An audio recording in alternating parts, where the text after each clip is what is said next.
স্বৈরাচারী হাসিনা সরকারের পতন ও ছাত্র গণঅভ্যুত্থানের ১ মাস পূর্ণ হওয়ার আন্দোলনে শহীদদের স্মরণে বৈষম্য বিরোধী ছাত্র আন্দোলন নেতাকর্মীরা দেশজুড়ে পালন করেছে শহীদি মার্চ কর্মসূচি। চট্টগ্রামে বৈষম্য বিরোধী ছাত্র আন্দোলনের কয়েক হাজার শিক্ষার্থী নগরীর ১৬ শহর স্টেশনে জড়ো হয়ে বিক্ষোভ মিছিল করে। কোটা সংস্কার আন্দোলনের সময় নিহতদের স্মরণে সারা দেশের মতো সিলেটেও পালিত হয়েছে শহীদি মার্চ কর্মসূচি। বরিশালেও ব্রজমোহন কলেজের 0 পয়েন্ট থেকে বৈষম্য বিরোধী আন্দোলনের নেতাকর্মীরা মিছিল বের করে।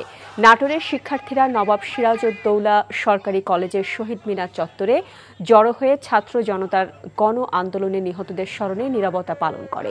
এছাড়া বৈষম্য বিরোধী ছাত্র আন্দোলনের নেতাকর্মীরা কিশোরগঞ্জ, শেরপুর, কুষ্টিয়া, চাঁপাইনবাবগঞ্জ, পাবনা, ভোলা, পিরোজপুরে শহীদি মার্চ কর্মসূচি পালন করেছে।